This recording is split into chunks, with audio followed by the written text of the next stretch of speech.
affection neurologique, problème de santé publique majeur qui nous fait voyager parfois du fait de notre appréhension, de notre perception de la maladie.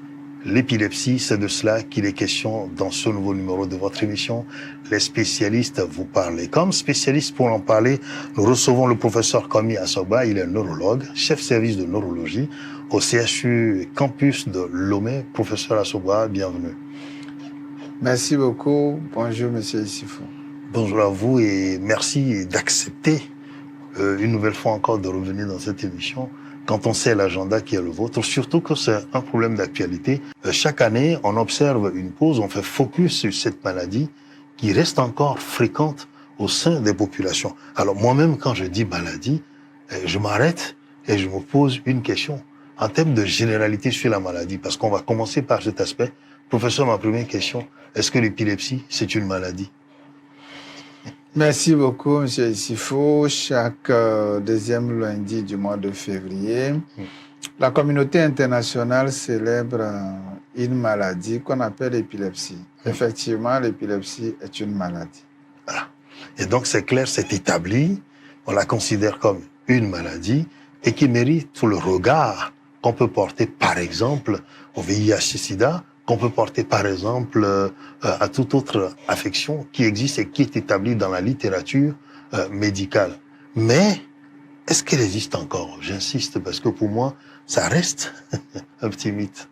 Oui, l'épilepsie a toujours été, depuis la nuit des temps, un mythe. Elle n'est pas comme toutes les autres maladies, elle révèle d'un aspect surnaturel, d'un aspect mythique. Cette année, le thème « Ensemble, jetons un regard sur l'épilepsie et les personnes vivant de l'épilepsie » donne toute la portée à la maladie qui témoigne de l'importance que nous devons accorder sur la sensibilisation, l'information et l'offre de soins à toute la population.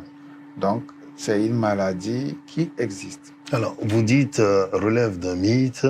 L'on va aller chercher, bien évidemment, les causes ailleurs aussi que les causes organiques, les causes que vous appelez idiopathiques. Mais, professeur, si vous devriez nous dire en termes simples, pardon, ce qui cause l'épilepsie, qu'est-ce que vous pouvez nous dire? L'épilepsie est une maladie cérébrale, c'est une maladie mentale, une maladie qui vient du cerveau. Nous disons que tous ceux qui ont un cerveau peuvent faire une épilepsie. Donc l'épilepsie n'est pas une personne. Et l'épilepsie, ce qui peut causer l'épilepsie, il y a une variété de causes.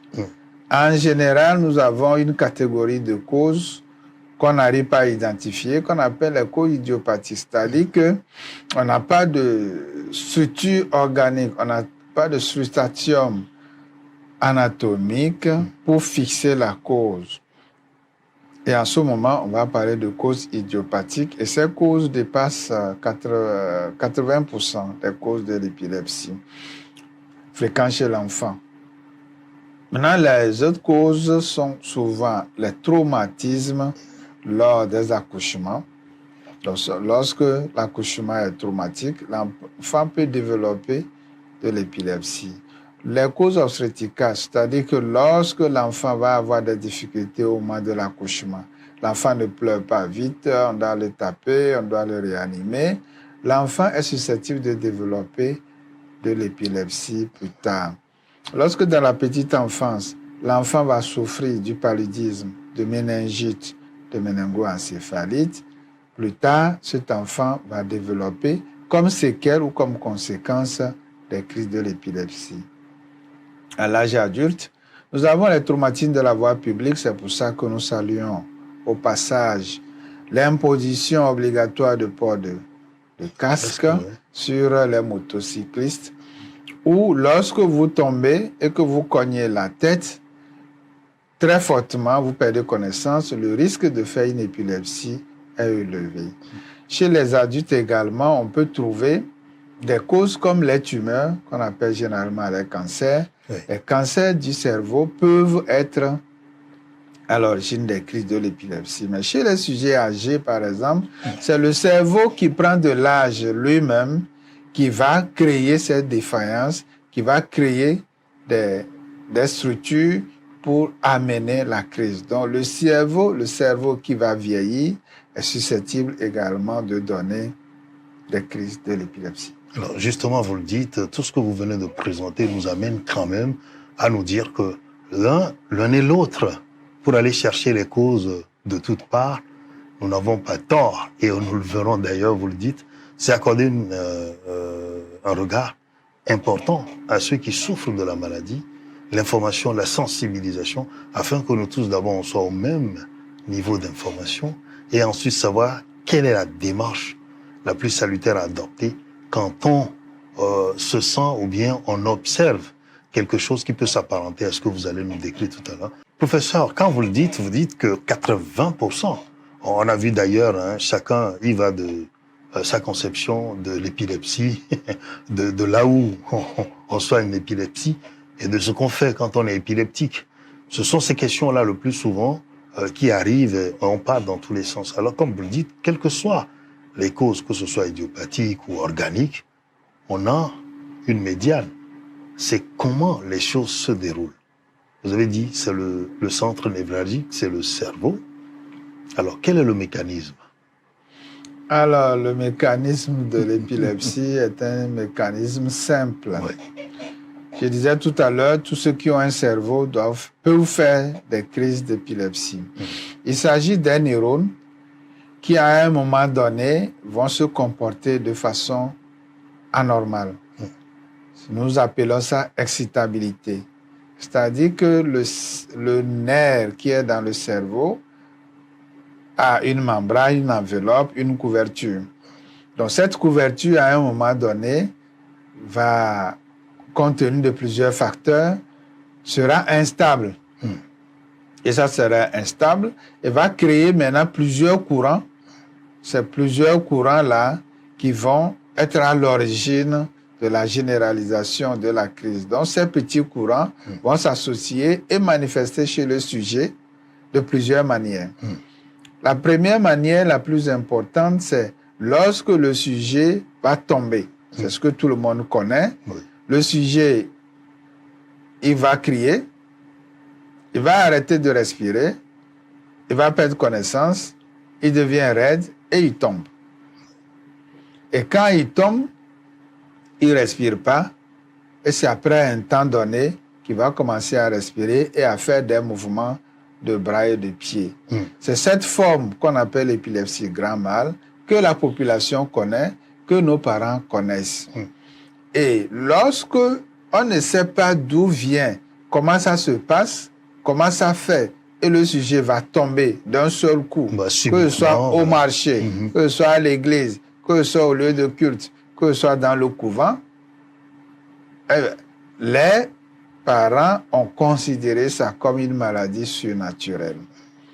C'est de là que vient le mythe. On ne sait pas comment survient la maladie, où se trouve sa cause, et on dit ça vient des dieux. Les dieux sont fâchés, les dieux sont énervés par votre pratique, par vos fautes, par vos faiblesses, et les dieux vous punissent. Donc voilà un peu la considération mystique que nos parents attribuent de façon culturelle à l'épilepsie. C'est-à-dire que face à ce qu'ils voient, face aux manifestations, ils n'arrivent pas à accrocher ça à quelque chose, et du coup ils disent ça vient de Dieu, ça vient d'en haut.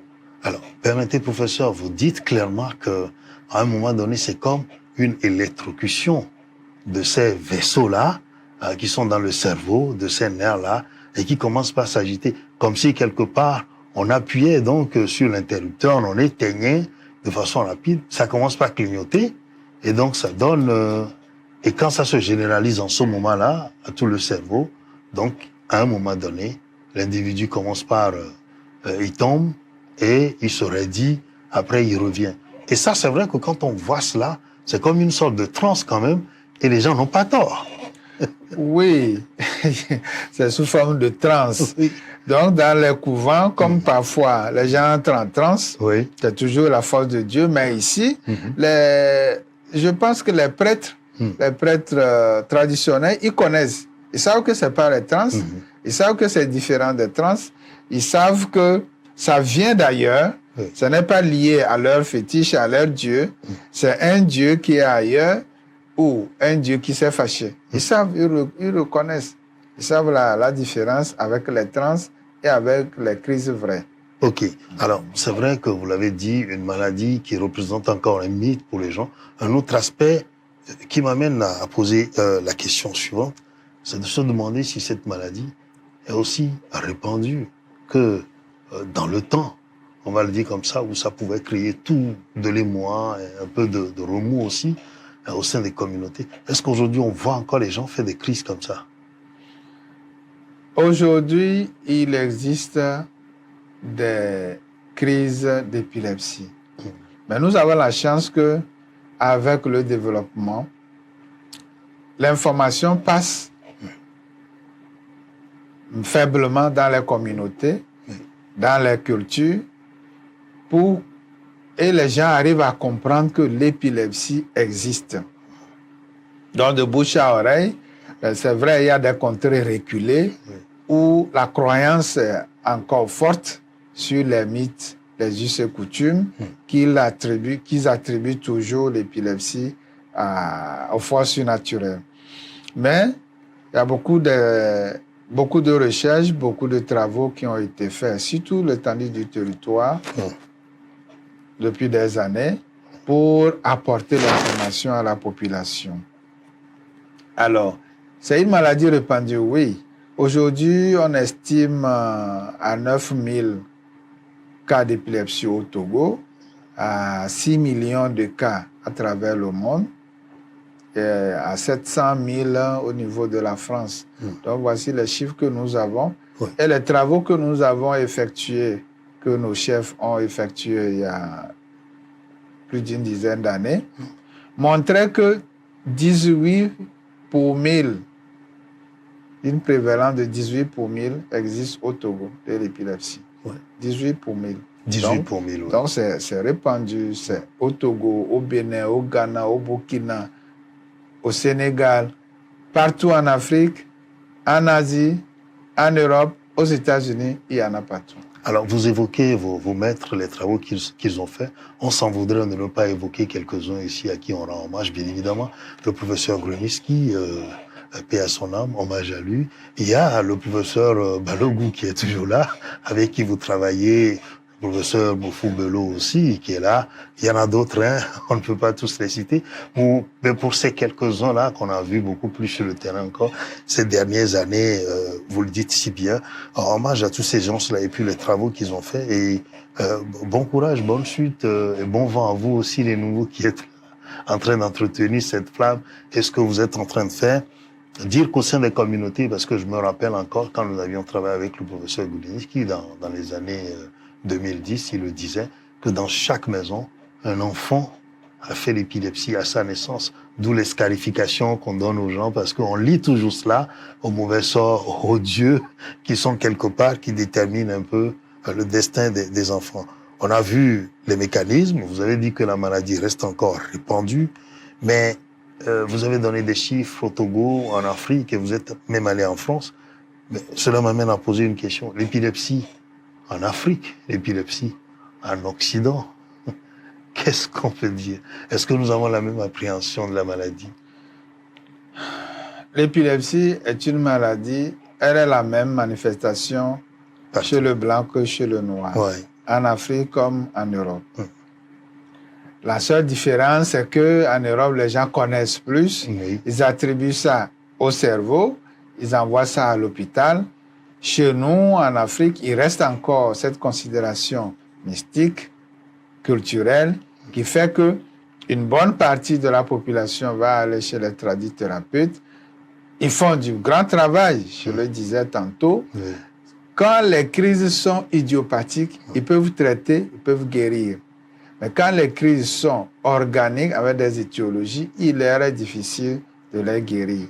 D'où c'est important de s'approcher des services médicaux pour les aider à aller de l'avant. Alors, c'est vrai que vous l'avez dit, 80% déjà, on sait que la proportion, elle est très importante pour que ces tradis thérapeutes puissent quand même avoir raison de prendre en charge une bonne partie des gens. Mais il faut faire un travail aujourd'hui de collaboration, collaboratif qui permet de dire, là, nous sommes dans un cadre où la maladie a une cause organique, c'est-à-dire qu'il y a un organe qui est mis en cause.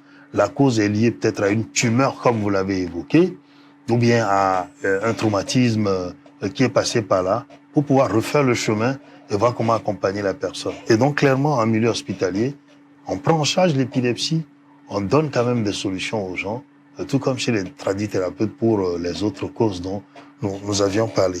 Nous allons donc aller vers un autre aspect carrément. On a vu un peu les généralités, l'existence de la maladie, la cause, les perceptions et un peu comment la chose se présente sur le terrain en termes de perception et de prise en charge. Parlons à présent de la symptomatologie. C'est vrai que nous parlons d'une maladie. Comment est-ce que nous pouvons la reconnaître?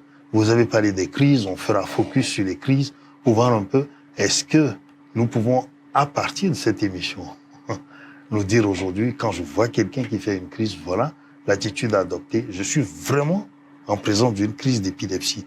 Alors, comment reconnaître la maladie, professeur? Quels sont les signes? Vous en avez cité quelques-uns, mais aujourd'hui, de façon beaucoup plus, enfin, à ce niveau-là, de façon beaucoup plus précise et étendue. L'épilepsie est une maladie chronique récurrente, Oui, dont les crises ont plusieurs formes. c'est ça. Nous avons ce qu'on appelle les crises généralisées et les crises partielles.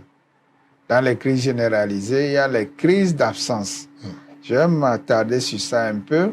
C'est souvent chez les enfants qui vont à l'école ou qui sont à la maison. L'enfant apparaît comme étourdi, il apparaît comme distrait à l'école, il fait son absence. Ça veut dire quoi, absence? Une absence, c'est lorsque le sujet il rompt le contact, il arrête de parler, il arrête de faire ce qu'il fait, il a le regard dans le vide et en quelques secondes, même s'il tient un objet, l'objet peut tomber.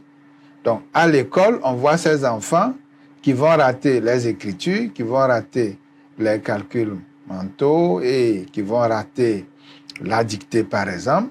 Mais on va dire qu'ils sont distraits.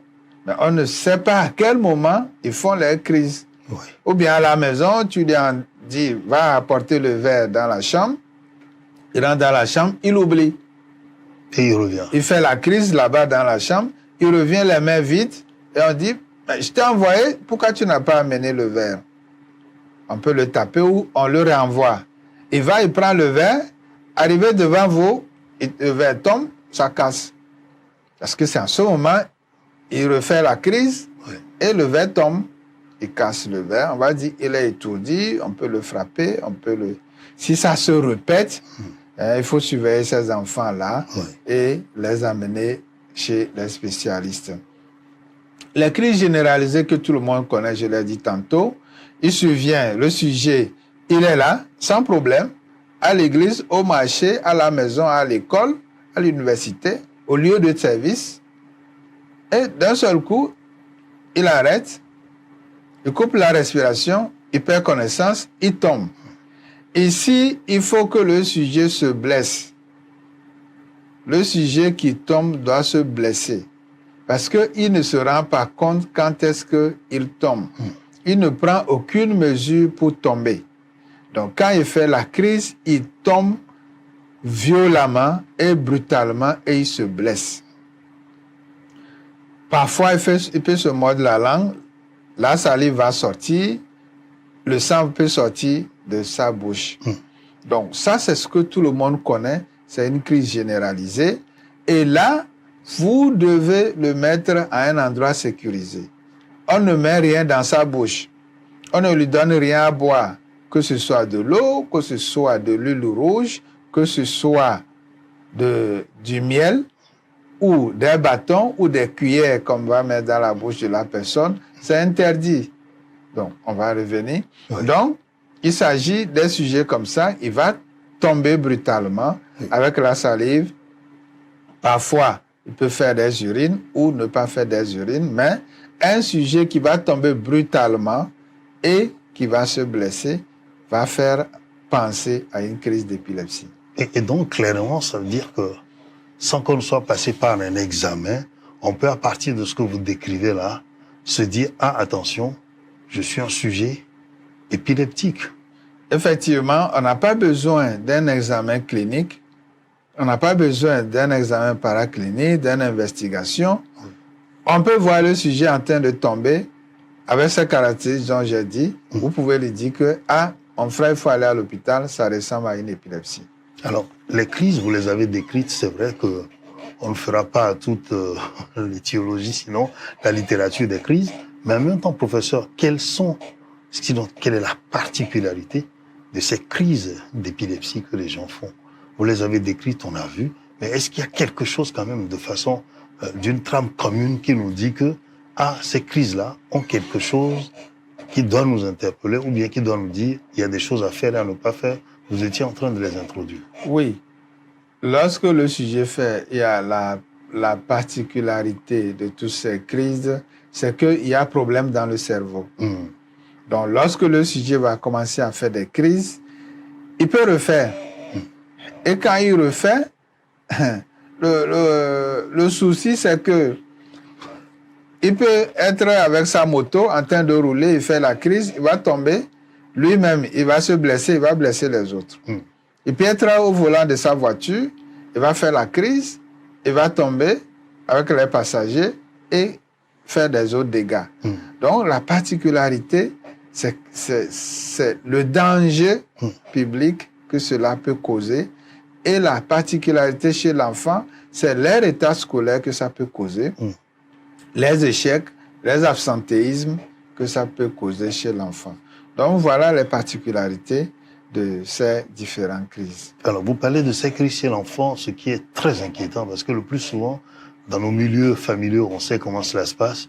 L'enfant, il est absent. Vous avez parlé d'absence, c'est-à-dire un enfant à qui on parle et qui est perdu comme ça, coupé totalement, qui vous regarde. Vous dites, mais il a quel problème cet enfant? On ne s'arrête pas pour dire, mais qu'est-ce qui se passe? Peut-être en sourdine, et essayer de se rapprocher de lui, ou de le rapprocher, et en savoir davantage. Vous l'avez dit, il faut faire attention à ces enfants-là plutôt que de crier encore. Et quand on crie encore, qu'est-ce que cela peut provoquer? On le brutalise. Est-ce que on n'augmente pas le risque de multiplication des crises? Et là, d'ailleurs, je vous demanderai de savoir si ces crises peuvent être aussi rapprochées, comme vous le disiez à l'instant. La remarque, c'est de peut-être, à travers cette émission, reconnaître ces enfants et les aider à se faire soigner. Et reconnaître ces personnes aussi. J'invite tous ceux qui se savent épilepsie à ne pas prendre leur moto, à ne pas prendre les volants au risque de faire les crises. Donc, dans ce cas, il peut avoir des crises qui surviennent une seule fois et ça ne revient plus. Mais il y a des cas où les crises sont fréquentes. C'est ça même. Des crises au quotidien, 2, 3, 4 crises. Il y a ces cas-là où les crises sont fréquentes au quotidien, 2 fois, 3 fois, 4 fois au quotidien. C'est énorme. Et donc, vous l'avez dit, le risque pour ces crises, c'est que l'enfant qui laisse le verre tomber, qui se casse, il peut remarcher dedans après, ou bien quelqu'un pourrait marcher dedans. Donc, ce que vous dites, c'est que la conséquence des crises induit forcément ou éventuellement un accident. C'est qu'on va s'exposer à un traumatisme, à quelque chose qui peut être donc parfois même d'issue fatale, j'ose même aller plus loin. Alors, qu'est-ce qui peut déclencher ces crises, professeur? C'est-à-dire que nous l'avons dit, à un moment donné, tout part. Qu'est-ce qui peut déclencher ces crises? Quels sont les facteurs autour de nous ou en nous qui vont réunir les conditions pour que ces crises-là surviennent?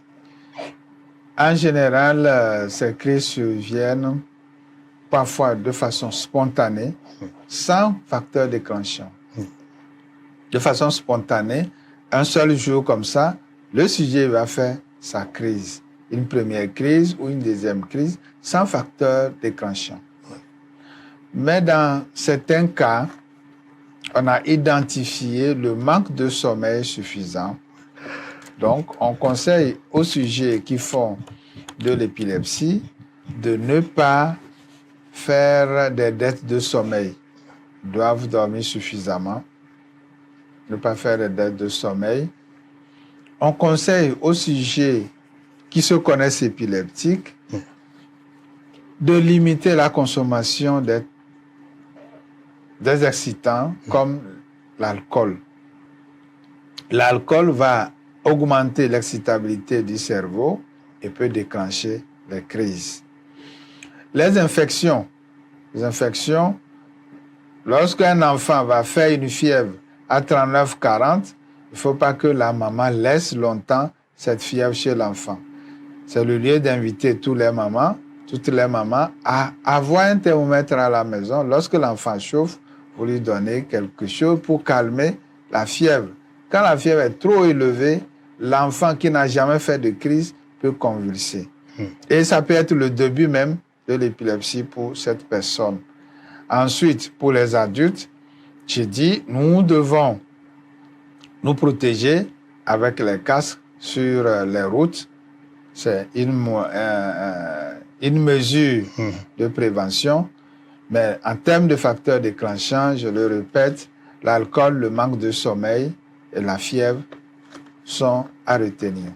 Alors, ne pas oublier aussi le café, les boissons énergisantes qui sont pignon sur rue maintenant. On va chercher des excitants, comme vous dites. On va chercher des boosters sur tous les plans d'ailleurs. Sans oublier que aussi les gens vont renforcer la libido avec toutes sortes de produits. C'est le lieu de le dire, hein, professeur. N'ayons pas peur donc des mots. Je veux dire le MAUX que nous créons, les mots qui nous entourent. Alors nous allons évoluer. Vous avez parlé des crises. En cas de crise, professeur, qu'est-ce qu'il faut faire? Voilà. Supposons nous sommes à la maison, notre enfant fait une première crise. Oui. On n'a jamais vu ça. Je demande aux parents de prendre leur calme, de mettre l'enfant à l'abri de tout objet dangereux, objet tranchant, de l'eau, du feu, met l'enfant dans un endroit sécurisé. On ne met rien dans sa bouche, on ne lui donne rien à boire. L'enfant va faire la crise, au maximum c'est 3 à 5 minutes. 5 minutes même c'est trop. La crise finie, l'enfant peut continuer à dormir. Ce n'est plus la crise. Lorsque la respiration redevient normale, même si l'enfant dort, ce n'est plus la crise. La crise, c'est lorsqu'il arrête de respirer et quand il reprend la respiration. Donc, quand la personne fait, même si c'est un adulte, vous le prenez, vous le mettez dans un endroit sécurisé, allongé en position latérale et c'est fini. Lui-même, quand la crise va passer, il va se réveiller. Mais quand vous lui demandez tout ce qui s'est passé, il ne peut pas se rendre compte. Il va s'étonner même que vous êtes autour de lui. Il va vous poser des questions. Pourquoi vous êtes autour de moi? Qu'est-ce qui s'est passé? Dans l'épilepsie, le sujet ne se rend pas compte de ce qui se passe, de comment ça se passe et de comment ça survient. Donc, lorsque ça survient, prenons le calme, mettez la personne en position de sécurité.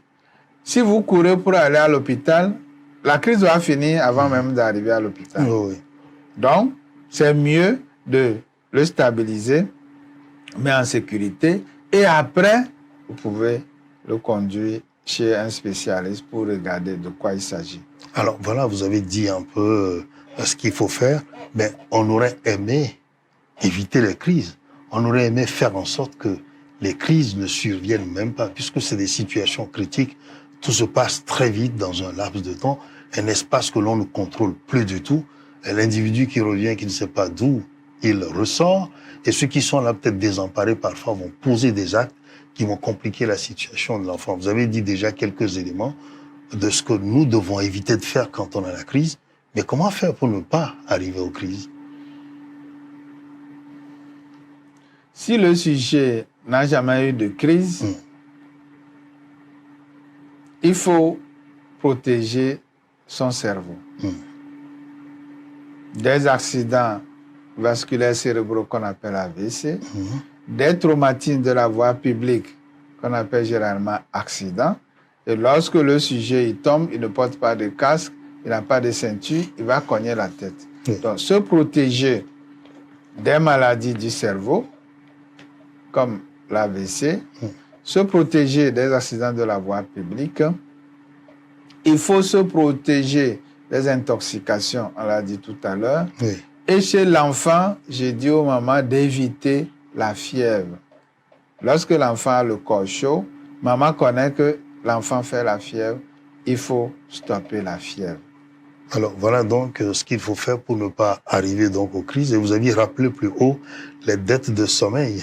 Il ne faut pas accumuler donc les heures de sommeil. Chez les gens qui sont connus épileptiques, chez les gens qui sont connus épileptiques, pour éviter que les crises se répètent, surtout les gens qui sont stabilisés, il faut que le sujet continue à prendre son médicament de façon régulière.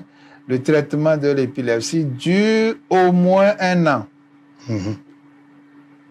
Le sujet, sinon ça va jusqu'à 2 ans. Donc il ne faut pas que les gens pensent qu'ils prennent leurs médicaments, ils ont acheté une boîte, la boîte là est finie. Et donc c'est fini. Et le lendemain, ou bien durant le traitement, la crise survient. Donc je rappelle que c'est un traitement qui prend du temps. Ça dépasse 1 an, parfois à 2 ans. Vous pouvez utiliser le médicament et faire des crises. Donc, le sujet qui prend son traitement régulièrement. Deuxièmement, le sujet, il doit dormir suffisamment. Et troisièmement, il doit éviter les excitants. Chez celui qui est déjà connu épileptique, voici les 3 commandements qu'il faut respecter. Alors, nous l'avons vu, ce sont des recommandations très, très importantes, comme vous le dites, et qui nous permettent aujourd'hui, si on est déjà dans la maladie, de savoir ce qu'il faut faire, mais aussi ne pas arriver d'ailleurs au stade de la maladie et être obligé de faire les crises dont nous sommes en train de parler. Nous avons vu donc un peu en termes de symptomatologie, ce qu'il faut observer comme signe. On a parlé de crise. À présent, professeur, je voudrais qu'on aille à un autre aspect de notre émission, c'est la prise en charge. Concrètement, qu'est-ce que vous proposez aux gens quand on les amène en milieu hospitalier? Il y a 2 cas de figure. Lorsque le sujet arrive en pleine crise, on fait les traitements de la crise. Nous appelons ça les traitements de la crise. On va faire un traitement de la crise pour arrêter la crise. Le médecin qui reçoit le sujet reconnaît en même temps que c'est de l'épilepsie. Donc, il va mettre les soins pour arrêter les crises. Les crises peuvent être continues pendant 30 minutes, pendant 1 heure de temps. Donc, parfois, c'est difficile à gérer, mais on y arrive quand même, avec les moyens que nous avons, à stopper les crises. Le deuxième cas de figure, ce sont des sujets qui font une crise ou qui a fait une crise hier, qui a fait une crise aujourd'hui, qui a fait une crise avant-hier. Donc, bref, il a fait 3 crises, on l'amène. Il arrive, il ne fait pas de crise devant vous. C'est les parents qui vous racontent et vous devez insister sur les différentes caractéristiques dont j'ai dit pour retrouver effectivement que c'est une crise d'épilepsie. Parce qu'il y a des crises qui peuvent porter à confusion, prêter à confusion. Donc, lorsque vous reconnaissez que c'est une crise, vous demandez un certain nombre d'analyses et vous mettez le sujet sur traitement qu'on appelle un traitement d'entretien et qui va utiliser sur une période vraiment pas moins de 1 an. Alors, dans la même foulée, vous évoquez les bonnes pratiques, les mauvaises pratiques, vous l'avez dit. Est-ce qu'on peut revenir pour poser la question de savoir, après tout ce que vous avez dit là, on est en droit de dire que l'on peut guérir de l'épilepsie? Lorsque vous prenez votre traitement de façon correcte, régulière, vous serez déclaré guéri de l'épilepsie si votre dernière crise remonte à plus d'1 an.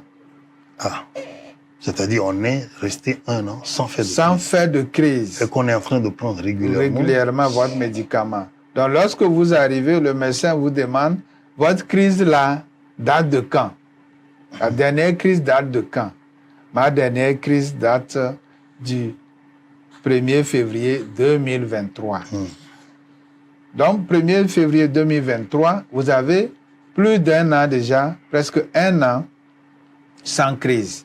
En ce moment, le médecin va dire, ah, vous êtes dans la phase de guérison, on va commencer maintenant à arrêter votre médicament. Et l'arrêt va durer 6 mois. L'arrêt du médicament va durer 6 mois. Ouais. Et au bout de ces 6 mois, si en diminuant progressivement la dose du médicament, vous ne refaites pas de crise, on vous déclare guéri et vous arrêtez le traitement. Alors, donc vous dites clairement, on diminue les doses. On diminue les doses. On n'arrête pas le traitement. On n'arrête pas. Quand vous venez à 1 an sans crise, ça donne l'opportunité au médecin de commencer à réduire les prises que vous prenez de votre médicament, à réduire les doses, jusqu'à un moment donné, les doses sont tellement minimes, vous ne faites pas de crise, on arrête. Le deuxième cas de figure, lorsque vous avez une cause qui entretient la crise, c'est en ce moment que les gens disent que l'épilepsie ne se guérit pas. Mais ce que vous allez remarquer, la fréquence des crises sera réduite. L'intensité des crises sera réduite. Lorsque vous prenez correctement votre traitement, vous pouvez faire une crise par mois, une crise tous les 2 mois, ou bien une crise par 3 mois, lorsqu'il y a une cause qui est en dessous de votre crise d'épilepsie.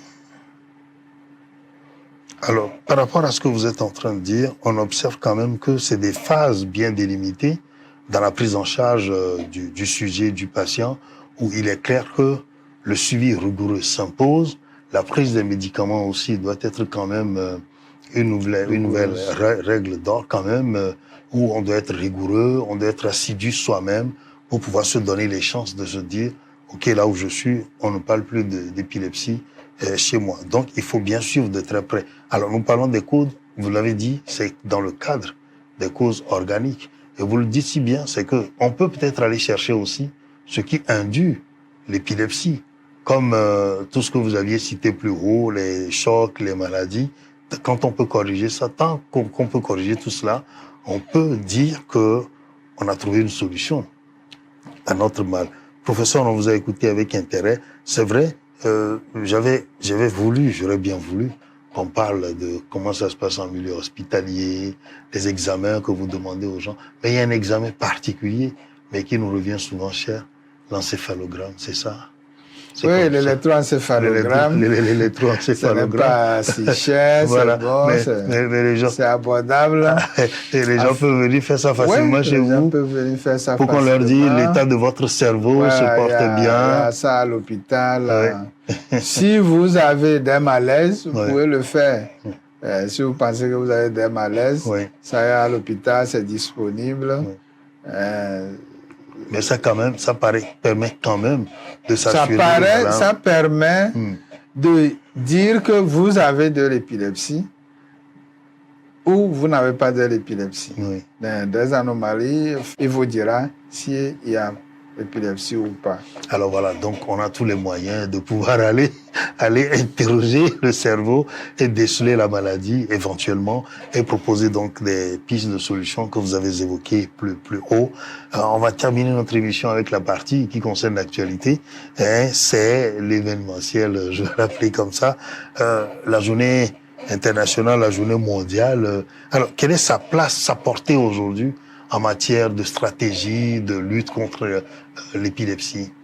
Cette journée a été décrétée par la communauté internationale pour attirer l'attention, c'est pour ça le terme dit « Ensemble, jetons un regard », pour attirer l'attention sur les pouvoirs publics, les décideurs, les associations, les patients et les praticiens sur ce que c'est que l'épilepsie, pour apporter plus de connaissances, plus de recherche, plus de moyens financiers à la recherche pour identifier la maladie.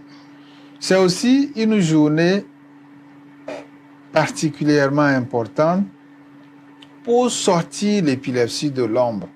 Ça veut dire quoi? Dans nos régions, dans nos contrées, cette maladie reste encore une maladie de honte. Cette maladie reste une maladie surnaturelle, une maladie de sorcellerie, une maladie culturelle. Et dans certains villages, lorsque vous avez de l'épilepsie, vous ne pouvez pas aller au marché, vous ne pouvez pas aller à l'église, vous ne pouvez pas sortir de chez vous. Tout le monde vous fuit. Vous êtes supposé transporter des diables avec vous, des esprits maléfiques avec vous, et donc tout le monde vous fuit, personne ne veut vous accepter. Vous mangez à part, vous dormez à part, et c'est difficile pour les gens de se marier parce que vous avez de l'épilepsie. Donc cette journée est vraiment dédiée à la sensibilisation pour que l'épileptique se sente aussi dans la société, pour dire aux gens qu'il y a un traitement, qu'il y a la recherche qui est là et a mis en place des protocoles thérapeutiques efficaces et que c'est une maladie qui peut se guérir. Ouais. Alors c'est vrai qu'on voit toute la portée donc, de cette journée mondiale et la lutte s'intensifie. Est-ce qu'au Togo, on a pu faire quelque chose? Est-ce qu'on a délimité peut-être une période pour pouvoir continuer? Parce qu'en une seule journée, on ne peut pas faire tout cela. Oui, au Togo, nous avons pris le mois de février pour informer la population, pour dire à ceux qui ont de l'épilepsie ou ceux qui ont des enfants qui ont de l'épilepsie, de les faire sortir, de les amener dans les centres de santé et que les praticiens sont là pour les accueillir. Nous avons dans tous les hôpitaux, nous avons des répondants et que vous allez, particulièrement pour cette journée, nous avons dédié tout le mois de février pour s'occuper de l'épilepsie. Alors, il faut que les gens aillent d'abord pour se faire dépister. Ça reste le premier palier, c'est de savoir si on est exempt, si on est, on fait la maladie, on est sujet ou on n'est pas sujet. Ensuite, c'est de proposer, c'est de recevoir l'offre de soins dont vous nous parliez. Donc, vous nous assurez que l'offre de soins est disponible aujourd'hui pour pouvoir aider les malades en milieu hospitalier. Même si après, on est passé par d'autres, il faut toujours revenir là où on peut inquisitionner d'autres causes, surtout quand on n'a pas de solution. Mais qu'est-ce qui est fait aujourd'hui à l'endroit des tradithérapeutes? Je sais que tout se fait aujourd'hui pour que, on va dire, ces acteurs clés aussi soient intégrés à toutes les stratégies. Est-ce qu'aujourd'hui, au cours de cette journée, il y a une main tendue? Est-ce qu'il y a quand même des choses qui sont faites à leur endroit pour que ceux-là aussi se sentent intégrés à tout ce dispositif-là? Au niveau de la faculté de médecine et la faculté des sciences, nous avons une unité qui s'occupe des plantes médicinales. Et donc, les acteurs sont à pied d'œuvre pour travailler sur les différentes entités pharmacologiques que nous avons dans notre pays pour mettre à disposition de la population des médicaments efficaces phytothérapeutiques. Donc, les tradithérapeutes ont leur place dans cette organisation, ont leur place dans ce qu'ils apportent à la population et ils sont vraiment salués pour cet effort. Merci professeur pour ce bon moment passé ensemble. On en aura encore d'autres tant que votre disponibilité le permet. SOS Docteur TV sera toujours là de toute façon, mais est-ce que vous avez un message personnel à adresser à l'occasion donc de cette journée dédiée à l'épilepsie? À l'occasion de cette journée que nous célébrons chaque année, nous remercions tous les maîtres de neurologie du Togo. Toute pensée particulière à notre cher maître, monsieur le professeur Griniski, qui a mis l'épilepsie vraiment comme une passion pour lui, qui a travaillé énormément sur le sujet.